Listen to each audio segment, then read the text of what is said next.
আমাদের দেশেই এত সুন্দর সুন্দর জায়গা আছে যে বিদেশ যাওয়ার প্রয়োজন সত্যিই পড়ে না। আন্দামান আর কাশ্মীর এই দুটো আমার আর আমার বোনের উইশ লিস্টে ছিল বহুদিন ধরে। আমরা দুই বোন যখন ঘোরার প্ল্যান করতাম তখন দেশের মধ্যে এই দুটো জায়গায় ঘোরার প্ল্যান সব থেকে বেশি করতাম। 2025-এ আন্দামান ঘুরে এসেছি আর কাল ফিরলাম কাশ্মীর থেকে। আন্দামানে কাটানো দিনগুলো আমি খুব সুন্দরভাবে ক্যামেরাবন্দি করেছিলাম আর বাড়ি ফিরে এরকম ভয়েস ওভার দিয়ে ফেসবুকে আপলোড করেছিলাম। তোমরা তো দেখোই, কিন্তু এটা আমি নিজের জন্যও করি, কারণ আমি আগে যত জায়গা ঘুরেছি প্রত্যেকটা জায়গার নাম কিন্তু মনে থাকে না সেইভাবে কয়েক বছর বাদে গিয়ে। জায়গাগুলো তো মনে অবশ্যই থাকে, কিন্তু সেইভাবে অত ডিটেলসে সব কিছু মনে থাকে না।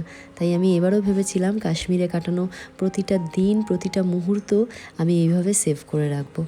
কাশ্মীর যাওয়ার আগে আমাদের মনে আনন্দের থেকে বেশি ভয়টাই ছিল।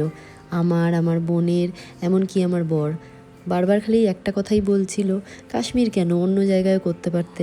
কাশ্মীর নাম শুনলেই আমরা সবাই ভয় পাই, আমিও পেয়েছি। গত বছর যখন আন্দামান গেছিলাম ঠিক এই সময়টাতেই, তখন মনে মনে ঠিক করেছিলাম যে পরের বছরটা কাশ্মীর যাব, কিন্তু মাঝে একটা ঘটনা ঘটে যাওয়ায় সবার মনে ভয়টা আরও বেশ জাঁকিয়ে বসেছিল।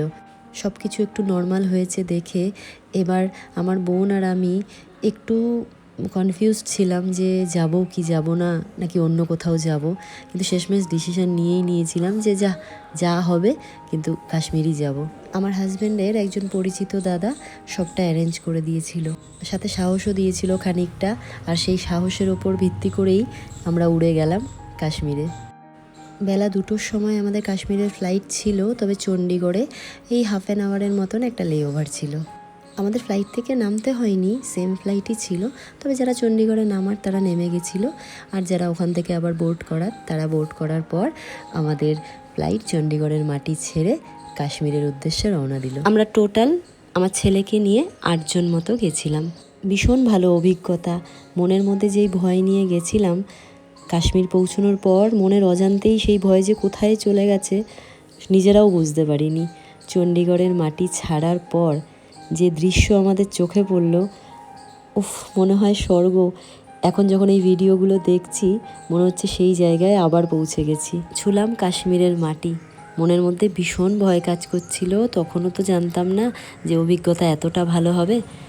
তখন বাজে সন্ধ্যে 6:30, ফ্লাইট একটু লেট ছিল। শ্রীনগর নেমেই আমরা সোজা চলে গেছিলাম পেহেলগামে, কারণ আমরা তো খুব বেশি দিনের জন্য যাইনি, তাই সব কটা দিন যাতে খুব সুন্দরভাবে ইউটিলাইজ করতে পারি, তাই আমাদের ট্রিপ প্ল্যানটা সেভাবেই করা হয়েছিল। পেহেলগাম পৌঁছতে যেহেতু আমাদের রাত 11টা 11:30 বাজবে, আর যেহেতু পাহাড়ি জায়গা তাই অত রাতে ওখানে খাওয়া পাবো না বলে আমরা রাস্তায় এক জায়গায় দাঁড়িয়ে পড়েছিলাম রাতের খাবারের জন্য। এই যে নেকলেস পয়েন্টটা দেখলে পাহাড়ের ওপর, ওটা একটা মিলিটারি ক্যাম্প। এত ভালো লাগছিল, মনে হচ্ছিল কেউ যেন পাহাড়ের গায়ে প্রদীপ জ্বালিয়ে রেখেছে। আমি না তো খুব ডিটেলসে তোমাদের সাথে এই ট্রিপের সমস্ত কিছু শেয়ার করব। এক তো এতে তোমাদেরও হয়তো যারা পরবর্তীতে যেতে চাও, বা সাথে ছোট বাচ্চা আছে, বা কাশ্মীর সম্বন্ধে মনে ভয় আছে, সুবিধা তো হবেই। আর ওই যে বললাম, আমি নিজের জন্য এগুলো সেভ করে রাখতে চাই, যাতে এই মুহূর্তগুলোতে আমি আবার ভবিষ্যতে বাঁচতে পারি। ওখানকার মানুষদের কথাবার্তা এত সুন্দর। এখন হয়তো অনেকে বলবে যে যেহেতু এটা ওদের রুটি রুজির জায়গা তাই কথাবার্তা তো ভালো হতেই হবে, কিন্তু না গো, আমি তো প্রচুর জায়গা ঘুরেছি, এতটা আতিথেয়তা আমি সত্যিই অন্যান্য জায়গায়, অন্যান্য হোটেলে বা অন্যান্য রেস্টুরেন্টে গিয়ে কিন্তু সত্যিই পাইনি। আমাদের যে ড্রাইভার ভাই ছিল, ইমরান ভাইয়া, ভীষণ ভীষণ ভীষণ ভালো ছিল। আমি সমস্ত কিছু পরে আবারও বলছি, একে একে শেয়ার করব, একটা ভিডিওতে তো এত কিছু বলা সম্ভব না। খাওয়া দাওয়া করে আমরা রওনা দিলাম আবার পেহেলগামের উদ্দেশ্যে। রাত তখন 11:30, আমরা গিয়ে পৌঁছলাম আমাদের হোটেলে। একদম নদীর পাশে আমাদের হোটেলের নাম ছিল দ্য রিভার এজ। এখন তো রাত, তাই বাইরেটা সেরকমভাবে বোঝা যাচ্ছে না, কিন্তু সকালে উঠে যখন দেখলাম আশেপাশের দৃশ্য, সত্যি এক পাশে নদী আর এক পাশে বরফের পাহাড়। কাল আবার শেয়ার করব তোমাদের সাথে বাইরের ভিউটা। সকালে আবার তাড়াতাড়ি বেরোতে হবে দেখে আমরা প্রত্যেকে ফ্রেশ হয়ে সেদিন ঘুমিয়ে পড়লাম। কাল শেয়ার করব কাশ্মীর পেহেলগামে আমাদের কাটানো প্রথম দিন।